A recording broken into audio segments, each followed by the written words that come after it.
Welcome to part 4 of my Great West Road videos looking at the various industrial buildings and commercial buildings.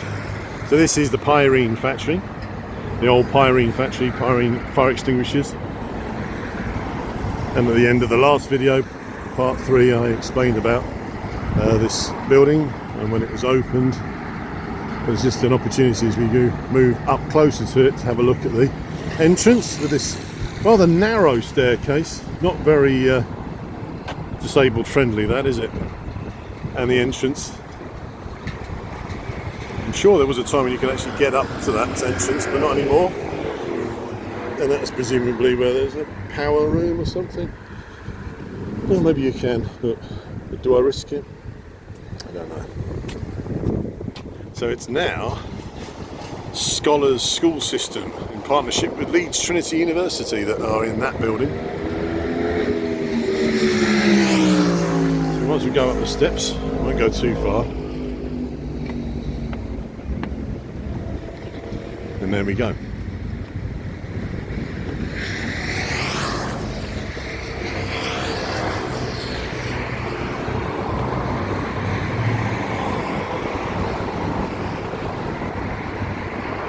I wonder what it looks like inside, but I haven't got a reason to be in there. You notice on there is the W's on the door handles. That's the Westlink house. They are the original doors, I believe. They're rather worn out, but they are. All this lovely decoration. And there's that raised section I was telling you about, because when they cut this road through, the Great West Road, up Scion Hill, which is what this is Scion Hill. They had to cut bloody detailing there, look. They had to cut through the landscape for the road, leaving these sort of embankments on the side, and that's where they put the buildings, which work quite well because that means they're raised up on a height. So this rather sad state of affairs on the other side of the road is where the Firestone factory was, which was designed by Wallace Gilbert and Partners, opened in 1928, and then various extensions added either side through to the 1950s. But I mean, there's been so much said about the Firestone factory. There's very little point in me saying it in a video, but less to say that basically there are remaining parts left. The gates over on the other side of the road, if I close in, you can see those there with the F's for Firestone. One hopes that what the new inheritors of this building, which is Renault, they will look after it all and try and bring it back to some kind of decent standard. But yeah, it's all looking a bit, I don't know, it's not very solid, is it? But it's worth pointing out the Firestone factory was put up within 7 months in 1928, between I think April and October of 1928, from literally a piece of open land to an entire tyre making factory. I'm really quite concerned about how those lamps are, but I mean, I don't know whether they don't take them down, clean them up and put them back. But that's what it's going to look like. You can see there's a hoarding. I don't know. I don't know what to say. I don't know what to say about what they've done with the Firestone sort of signage, but hey ho, the less said about that the better, really. Anyway, let's move on.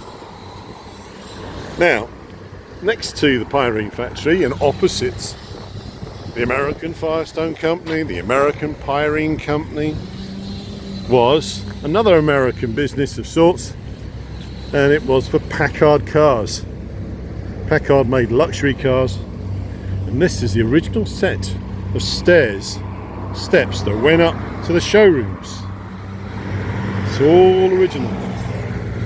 Beautiful, and this would have all been probably a bit brighter then. Taking you up to the showrooms and the workshops for Packard cars. Now I've just noticed something I hadn't seen before, because I don't think I've ever gone up these steps. As you get to the top of the steps, you can actually see an old part of the Pyrene factory which has sat rather neglected and not painted. I wonder what that was. Goodness me. Yes, so it was Packard cars that were actually sold and repaired here and worked on. But the business is owned by a company called, I think it was Leonard Williams, and I'm going to check on that right now. Sometimes I doubt myself too much. It was Leonard Williams who were the concessionaires for Packard cars. This set of steps is magnificent, isn't it? Shame about these 1980s handrails shoved in. Yuck. Hopefully these will be kept, and I would like to think they might actually have some kind of protected status on them. It's part of the history of the Great West Road and early history too. A very notable event happened here in 1944 when a V2 hit the Leonard Williams building, killed a lot of people, put them out of business for a while, not too long, they rebuilt. They were actually doing war work, like a lot of the companies on this road. They were doing repairs for high-speed launch motors for the Navy. On the other side of the road there, you can see how the Renault business is starting to take shape with the Alpine part of their business already open and trading. Wow. That set of buildings over there were put up, I think, initially for SmithKline Beecham as part of their, because they had a lot of buildings on the Great West Road, but now it's been converted into, guess what, apartments. Yes, that's right.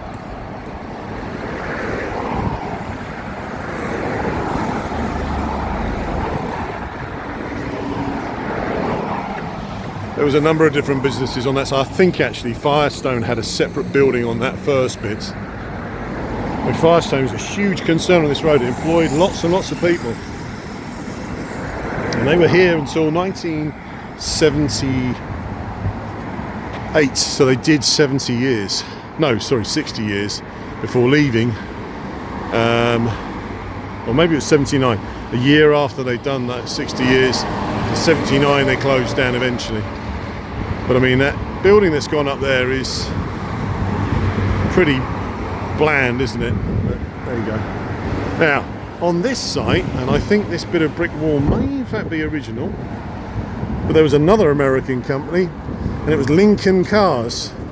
Lincoln was the luxury part of Ford, but they had a business here, which was from probably the mid-30s right through until the 1960s.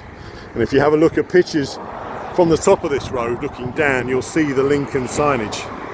It's not this building, but it was a fairly squarey sort of looking building. Now we're moving up to another one of the really magnificent buildings on this road, and it's what was Coty. It was a French cosmetics company. And this building opened in 1932, and Coty left eventually, I think, by about 1980, if not a bit beforehand. It's now called the Scion Clinic. And another building that was designed by Wallace Gilbert and Partners.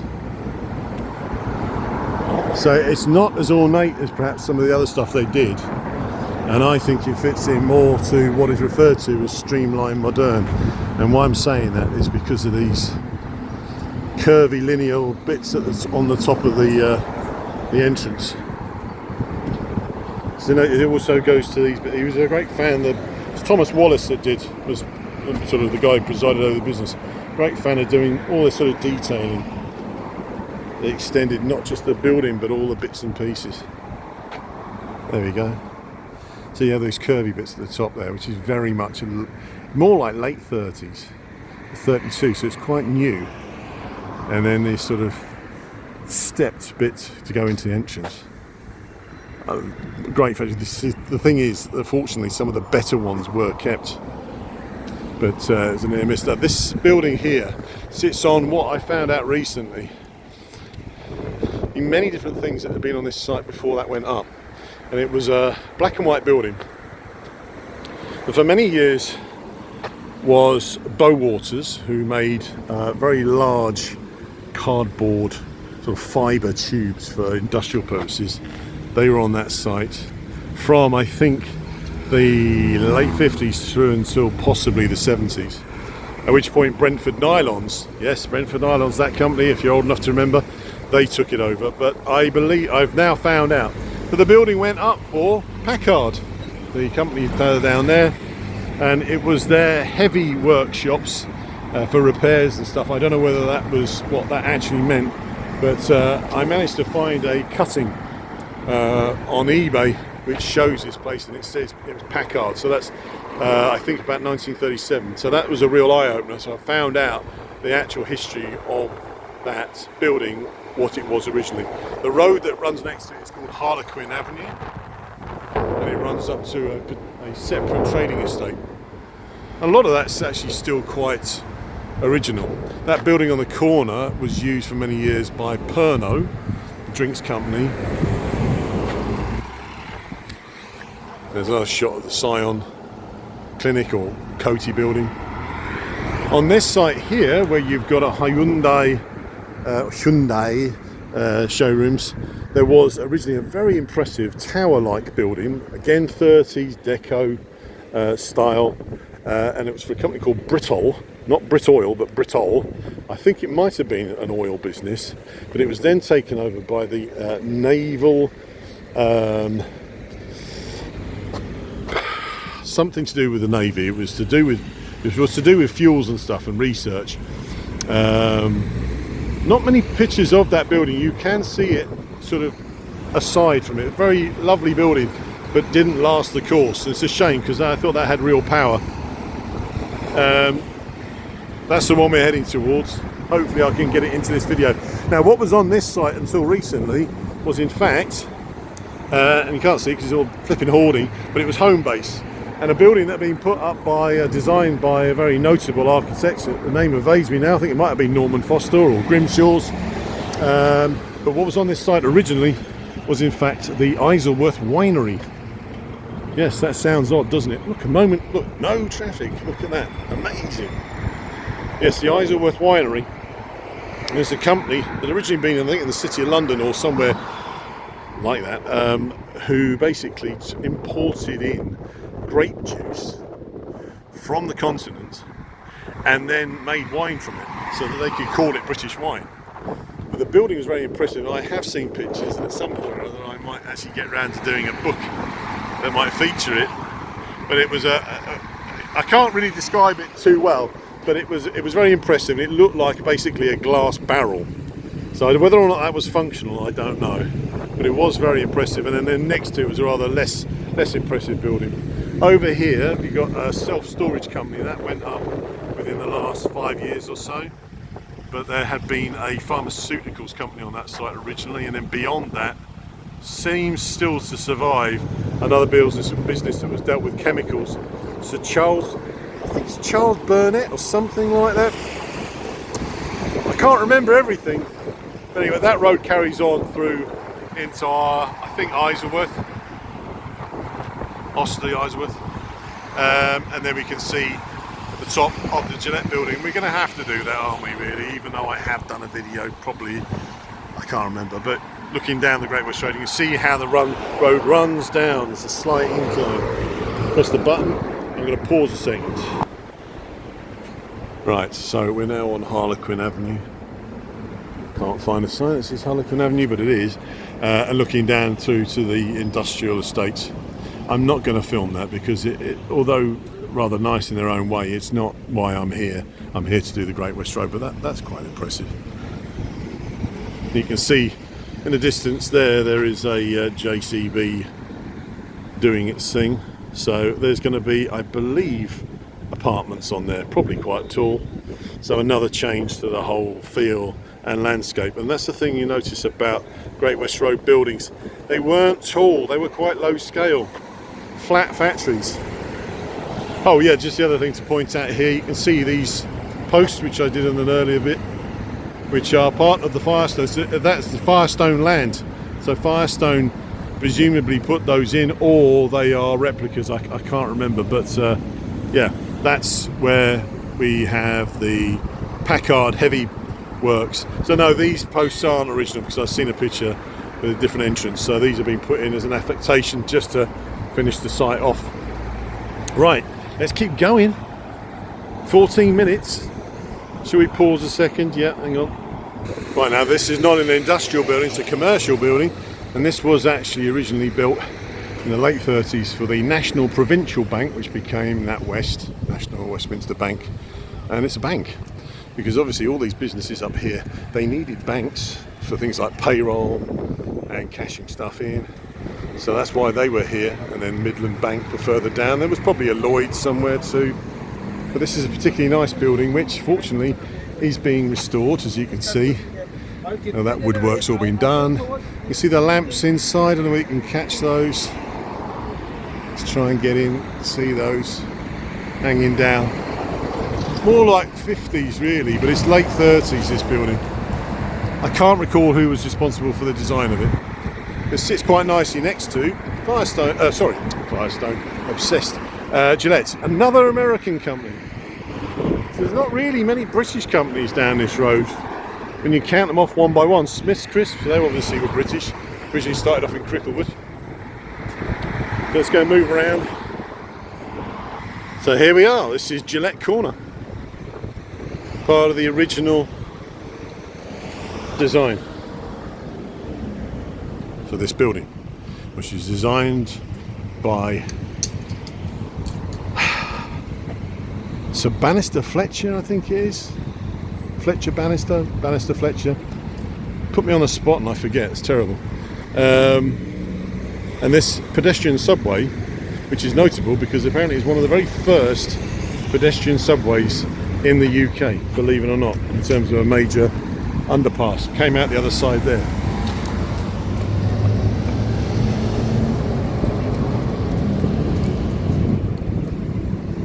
So let's just move along the front of this building.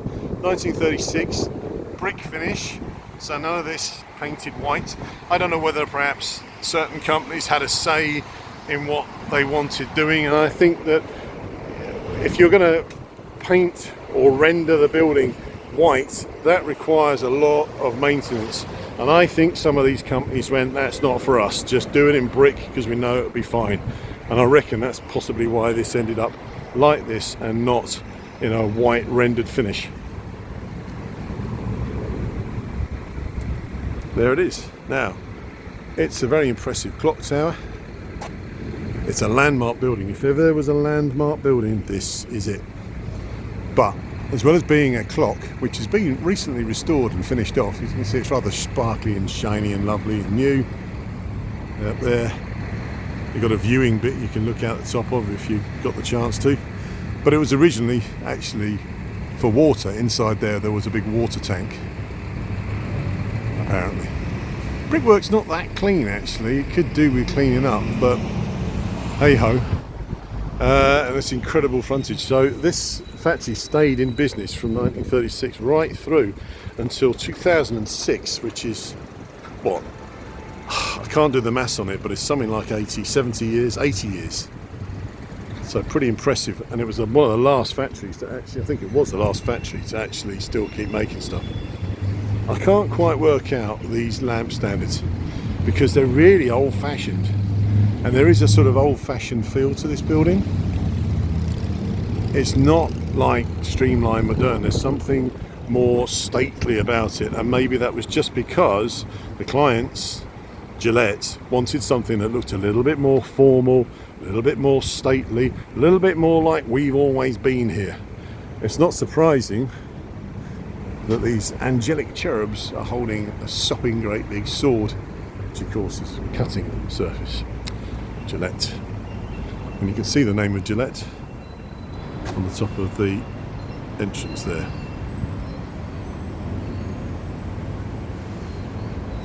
So these were all manufacturing halls. Employed a lot of people over the years. And there is actually, there's a bit of surprise this has lasted actually. Just make out, if I amplify it a bit more, it does actually say Gillette Industries Limited. Oh, that's really out of focus, isn't it? There you go. Surprising, they normally take stuff like that away when they leave a building, but not this time. So loads of these lamps down here. I feel like I should be saying more, but probably best I didn't really. Let the building speak for itself, but it's been converted into film studios. It was originally going to be a hotel. That's what they had in mind for it, but that didn't actually happen in the end.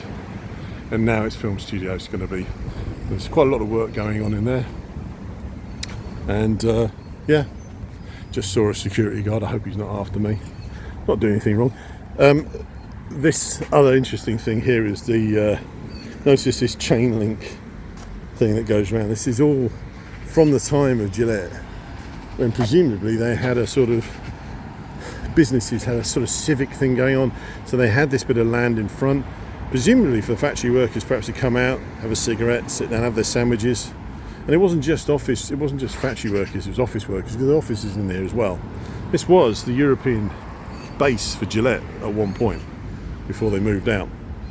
But yes, this rather lovely chain thing carries on, and I think they probably looked after it. It's falling to pieces in some parts, all a bit overgrown, needs some work doing on it, quite frankly, but there you go. And next to it, I believe this is part of Gillette's, may perhaps have been the business that's next to it, which I'll explain, but I think that was the caretaker's house, because you'd need to have a caretaker to keep an eye on a building like that, wouldn't you? But it's a huge building, and if you have a look at overhead pictures, you'll see how big it was. Now I'm gonna finish off this bit of the video. I'm going to do a final bit of video because I've just realised that the industrial building that I spotted is still there. But I'm finishing off with what used to be, it's just off, we're on Osterley Lane, I think it is.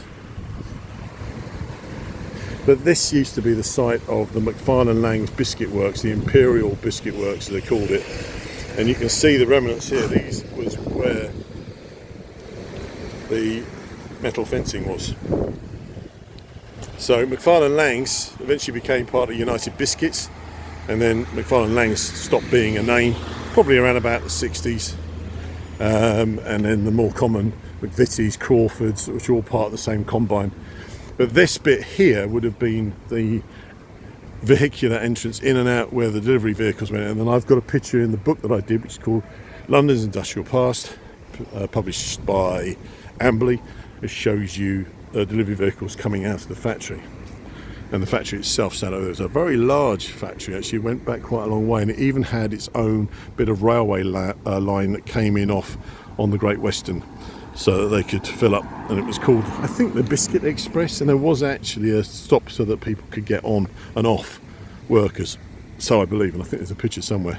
And this, of course, now is a Tesco's, because McFarlane, the United Biscuits carried on at this site after McFarlane Lang's ceased being a name, right through into the early 1980s. I think it shut in 1982. I think the site was left for a while, and then by the late 80s, Tesco's had moved in.